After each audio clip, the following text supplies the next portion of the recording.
Great advice. And again, we're thankful that she's here sharing her experience, and she's definitely paid the price. We're going to keep the flow moving full speed ahead. We're going to bring on another sister that's going to talk to you briefly about the investment from the Ghana government perspective. I'm glad that she's here. She's got a very busy schedule, and all the people you see here, let's give them a round of applause, because it's not easy to just leave the work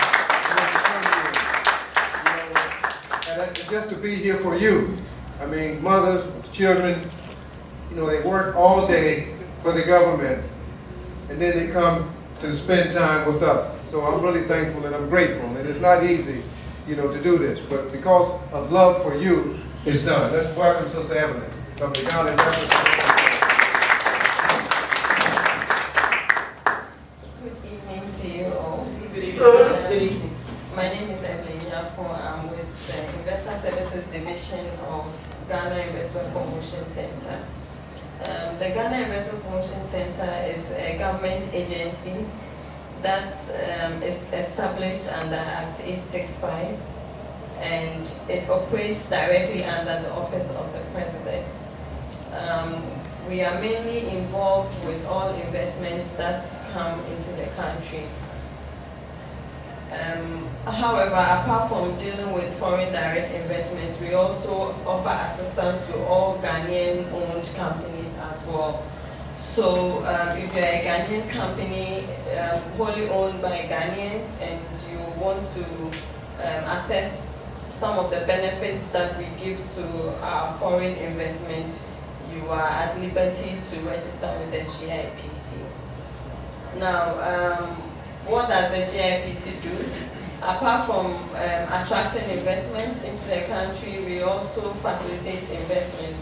We offer advisory services. We monitor investments that come into the country, and we try to find partnership for Ghanaian companies who are interested in partnering with foreigners so that their businesses could grow through investments. And as we all know, the Ghanaian economy is such that it's good for business.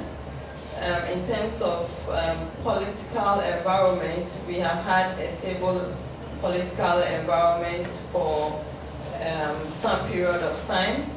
And Ghanaians are peaceful people, they are hospitable. I believe you've been in Ghana for a while, and you could testify that Ghanaians have time for people. In fact, if you decide to stop a Ghanaian to even ask him a location or something, you'll be surprised at the time that the Ghanaian will spend on you to be able to find the location. Most of the times when you go outside and you even want to ask somebody a question, the person will tell you, read the signs and find your way. But Ghanaians will not tell you read. Some will even hold your hands to the right place that you need to find your location. And that's one good thing about Ghanaians. It's so comfortable to be in Ghana. And we have agencies that also assist with foreigners or businessmen when they are in need of any assistance. And one of such agencies is the GIPC. Yeah. However, we have minimum equity requirements that foreign companies would have to meet.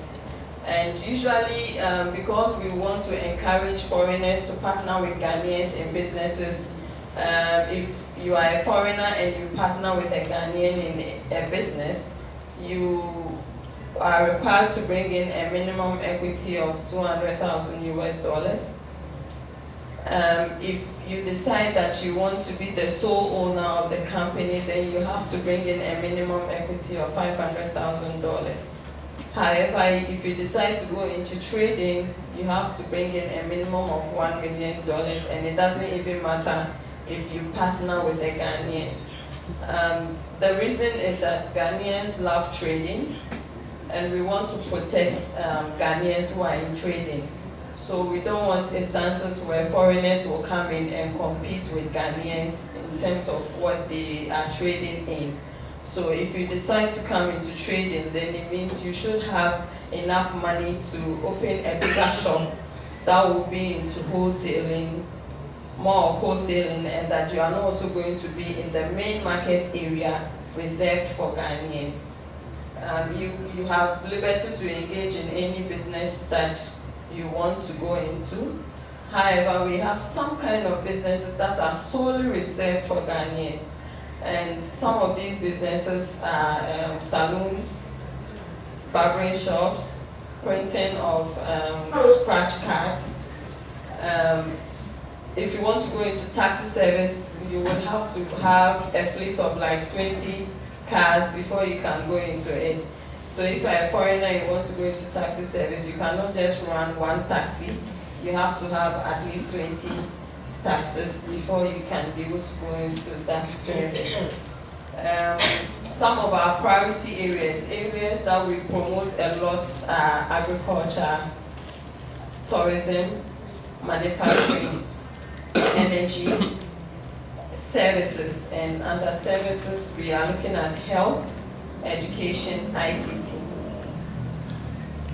In talking about minimum equity requirement as well, there are some exemptions. If you decide to go into manufacturing, you are exempted from the minimum equity requirement. Then you wouldn't have to bring in any money before you set up. If you decide to go into export trading, you are also exempted from the minimum equity requirement. And if you are a Ghanaian who has attained a different citizenship, and in attaining the citizenship, you were made to denounce your citizenship, you can still come in and set up without meeting the minimum equity requirement. And also, if you are married to a Ghanaian and you've been in the country for a minimum of 5 years, you are also exempted from the minimum equity requirement. If you have any questions that you need to ask, you can ask whilst it's question time, or you can always write to us through an email, or you call us, or if you have time, you walk to our offices. We are ready to attend to your needs and also respond to any other queries that you have. We have a few tax incentives that we give to companies, especially in the manufacturing sector. And some of these incentives are exemptions from import duty and VAT on machinery that you import for your business. And for the same manufacturing sector, if you are located outside Accra and Tema, you get tax rebates on your corporate taxes. The rebates ranges from 25% to 100% depending on where you are located. So that is there because we, as a country, we want to encourage more of manufacturing so that we wouldn't be relying on imported items. Thank you very much.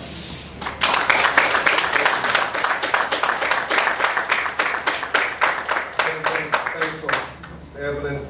Again, because your importance, and the love that the Creator is showing to you, and the great work that Brother Bumani is doing, bringing all this together, we have the formula to build a great Africa.